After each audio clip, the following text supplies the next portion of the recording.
हम बात कर रहे थे उनकी जो घर को लौट के नहीं आ पाए। बात लेफ्टिनेंट विनय नरवाल की हो रही है, जिनकी शादी अभी 16 अप्रैल को हुई थी। शादी के बाद पहलगांव पत्नी के साथ घूमने गए थे, मगर अब मौत के लिफाफे में लिपटा हुआ उनका शव लौटा है। में मेरा अच्छा दोस्त था। ये वो मेरा बैचमेट था। हम लोग दोनों एक साथ ही अपॉइंट हुए थे और हम लोग का डेली ऑफिस जाना एक ही समय एक ही ट्रेन से हम लोग जाते थे। तो जस्ट रिसेंटली उन्होंने कुछ दिन पहले मुझे बताया कि हम लोग कश्मीर घूमने जा रहे हैं। तो जैसे ही आज हम लोग को व्हाट्सएप ग्रुप पे, हमारे ऑफिशियल ग्रुप पे ये न्यूज के थ्रू खबर मिली कि कश्मीर में वो पलवाम में उनके ऊपर एक आतंकी हमला हुआ है। उसमें उनकी उनको भी गोली लगी हुई है। अतुल के रिश्तेदार बताते हैं कि जब आतंकियों ने अतुल की छाती छलनी कर दी, उसके बाद उनकी पत्नी से रिश्तेदार की बात हुई। क्या बात हुई थी वो सुनिए। 7 बजे मुझे कॉल आया उसका कि अतुल नहीं रहे करके, और मेरे सामने ही शूट किया गया। हम जब सब बैठे थे कि आप हिंदू हो और आपका मजहब क्या है, वो सब पूछ के उन्होंने सीधा शूट कर दिया।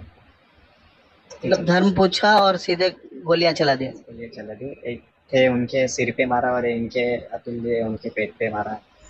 और कुछ मैंने पूछता तो थोड़ा सा प्रेशर में आ जाते थे, इसलिए मैंने बोला कि नहीं, आने के बाद हम सब चीज़ पे बात करेंगे। लेकिन पहलगाम में आतंकवादियों की गोलियों के शिकार दिलीप देसले भी हुए हैं। पनवेल के रहने वाले माणिक और सुबोध पाटिल उस हमले में जख्मी हो गए थे, जबकि दिलीप देसले की जान चली गई। आतंकवादियों ने जिस तरह मजहब की पहचान करके हत्याएं की है, उसमें पुणे के संतोष जग्गाले और कौस्तुभ गावुटे भी हैं। ये लोग परिवार समेत कश्मीर की यात्रा पर गए थे, जहां आतंकवादियों ने इन्हें गोली मारी है।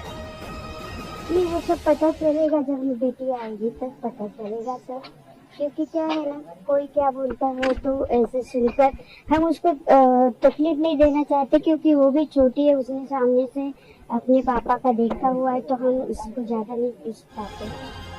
आतंकवादियों के हमले में इनके परिवार के लोग जख्मी भी हुए हैं। इनमें कामोठे निवासी सुबोध पाटिल और उनकी पत्नी घायल हुए हैं। प्रशासन ने बताया कि उनकी हालत स्थिर है, जिनका इलाज अस्पताल में चल रहा है।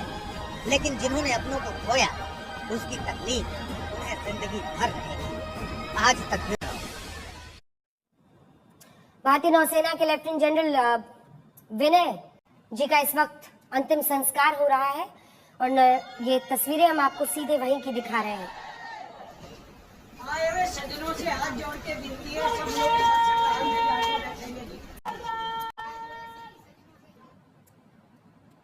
जिन लोगों ने अपनों को खोया उन्हें बेइंतहा दुख है, मगर साथ में उनके भीतर एक गुस्सा है, एक आक्रोश है।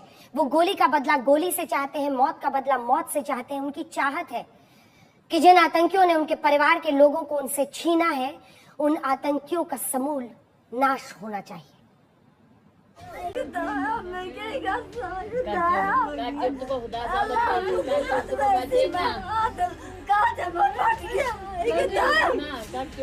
कश्मीर से कर्नाटक तक, हरियाणा से अरुणाचल तक और यूपी से केरल तक आतंकियों ने छींट दिया है हमारा ही लहू, हमारे ही चेहरे पर। पहली बार ऐसा हुआ है कि आतंकियों के एक हमले से पूरे देश को जख्म मिला है। पहलगाम में आतंकवादियों ने जो हमला किया, उसके बाद से देश के हर कोने में गमो दर्द का माहौल छाया हुआ है।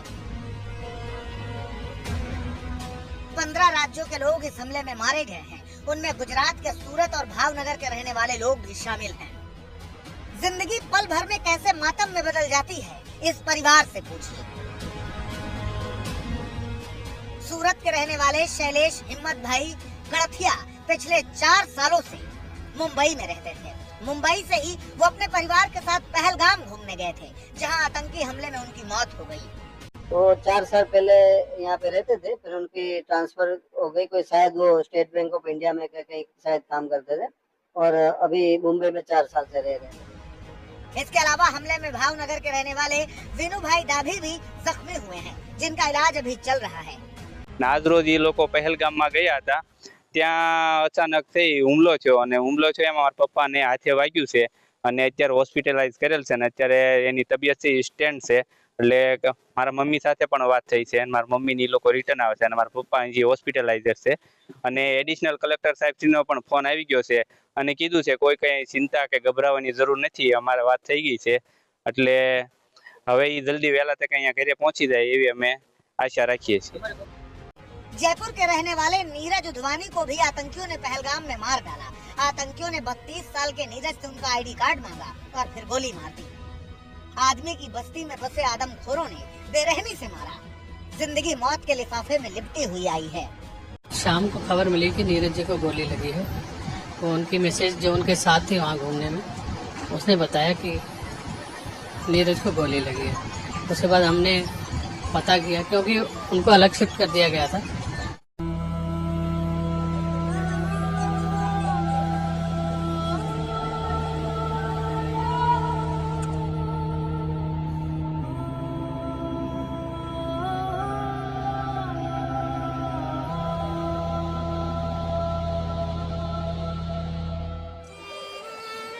ढूंढ के लाओ कोई नीम हकीम, डॉक्टर या वैद्य जो इलाज कर सके इस तकलीफ। बताओ कोई नुस्खा जो छलनी हो चुके हृदय पर मरहम का काम करे।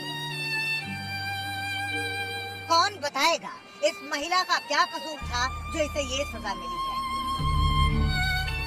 अभी तो ब्याह की मेहंदी का रंग भी न उतरा था, अभी तो कानों में ब्याह की शहनाई ही गूंज रही थी, अभी तो दुल्हन होने की खुशी सीने में छलक ही रही थी। लेकिन दो पायों की दुनिया में घुसाए आदमखोरों ने सजी धजी दुल्हन को बेवा बना के छोड़ दिया। जिस ताबूत से ये महिला लिपट के जार जार हो रही है, उसके भीतर नौजवान विनय नरवाल का पार्थिव शरीर है। सजीला नौजवान विनय नरवाल। महज 6 रोज पहले, सिर्फ 6 रोज, विनय और हिमांशी का विवाह हुआ था। तारीख थी 16 अप्रैल। 19 अप्रैल को रिसेप्शन था। उसके बाद जिंदगी को बेहतर तरीके से जीने के ख्वाब लिए दोनों कश्मीर की वादियां पहुंचे थे, जीवन की नई शुरुआत का कुदरत की सबसे खूबसूरत जमीन से आगाज करने के लिए। लेकिन किसे मालूम था कि नरभक्षी उनकी शुरुआत को एक ना खत्म होने वाले दर्द में बदल देंगे। हाँ, ठीक है। एक इंसान है, उसने उसको गोली मार दी। यहाँ पे उसने बोला कि ये शायद मुस्लिम नहीं है, उसने उसको गोली मार दी। ये तस्वीरें पाषाण को भी पिघला देने वाली हैं। हरियाणा के करनाल में भूसली गांव की आंखें नम हैं, पुरुषों के कंधे झुके हुए हैं और महिलाएं दर्द से दोहरी हैं। मृत्यु के मंडप में पूरा गांव पसरा हुआ है।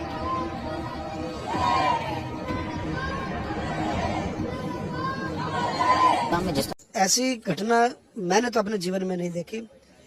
अब समय आ गया है कि पाकिस्तान को सबक सिखाया जाए, तुरंत पाकिस्तान के ऊपर हमला करना चाहिए। इससे दुखद घटना और हो ही नहीं सकती। जिसका एक बेटा है और वो भी मार दिया जाए तो उनके बुढ़ापे का सहारा, इससे और दुखद घटना उनके लिए क्या हो सकती है। विनय नरवाल के दादा बताते हैं कि 3 साल पहले नेवी में बहाल हुए विनय नरवाल इन दिनों कोची में तैनात थे। ब्याह के लिए ही तो छुट्टी लेकर घर आए थे। जिन्होंने पोते की छाती छलनी की, उनके सीने में भी सुराख होने चाहिए। ऐसी ही कार्रवाई पाकिस्तान के साथ की जाए, उनके तभी इसका बदला लिया जाएगा। बड़ा एक्शन ले और जो उनको पकड़े सर्च करके और उनको कड़ी से कड़ी सजा दी जाए। मौत से अलावा कोई दूसरी सजा नहीं होनी चाहिए। विनय अब नहीं रहे। शादी के 1 हफ्ते के अंदर दहशतगर्दों ने विनय की जान ले ली। अब विनय के परिवार के सामने सांत्वना, दिलासा और भरोसे के अलावा कुछ नहीं बचा। इन्हें उम्मीद बस यही है कि भारत सरकार आतंकवाद के इस नासूर को हमेशा के लिए खत्म करना पड़ेगा। बस करना आज तक। आतंकियों ने 15 राज्यों के लोगों को जो जख्म दिया है, जिंदगी भर का ये जख्म कभी नहीं भरेगा। महाराष्ट्र से भी खुशियां समेट कर कुछ लोग पहलगांव पहुंचे थे। उन्हें मालूम नहीं था कि उनमें से कई लोग जिंदा नहीं लौटेंगे। अब दर्द का पूरा आकाश है और एक सवाल कि हमने क्या खता की थी जो ये सजा मिली।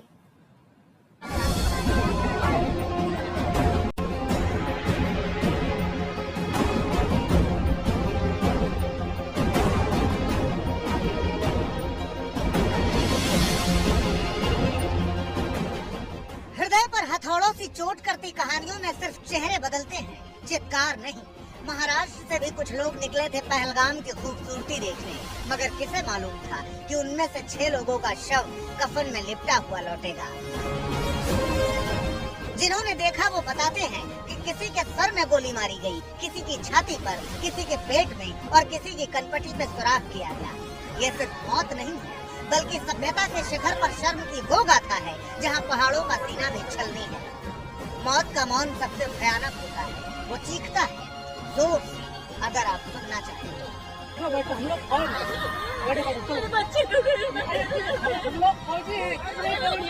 सोचिए कैसी दहशत थी कि जब सेना के जवान इनकी सुरक्षा के लिए इनके पास पहुंचे तो ये दहशत से चीखने लगे। हम इंडियन आर्मी है, बैठो। आप लोग कहाँ से आए आप लोग? पहलगाम के आतंकी हमले में जान गंवाने वाले डोंबिवली के ये 3 शख्स थे, संजय लेले, अतुल मोने और हेमंत जोशी। डोंबिवली बेस के रहने वाले तीनों मृतक अपने परिवार के साथ पिछले शनिवार को ही कश्मीर की यात्रा पर गए थे। हम पहलगाम के प्रॉपर लोकल रहने वाले हैं इधर के, हम टैक्सी स्टैंड के ओहदेदार हैं यहाँ पे। जी जी बिल्कुल। तो कैसे देखते हैं आप इसको? जी इसके मतलब जो ये हुआ है, इंसिडेंट हुआ यहाँ पे, हम इसको कंडम करते हैं, बहुत ही बुरा है, ऐसा नहीं होना चाहिए। मतलब इंसानियत के खिलाफ है ये चीज, खत्म नहीं होना चाहिए। टूरिज्म खत्म हो गया, इससे तो टोटल लॉस हो गए, हम भी लॉस, मतलब इसमें हमारा जो रोजगार चलता था बिल्कुल भी नहीं होगा, हम भी मतलब अब गुर्बत में आ जाएंगे। इससे अच्छा नहीं लगता है, ऐसा नहीं होना चाहिए। बहुत दुख है, अभी बहुत मायूस है हम लोग।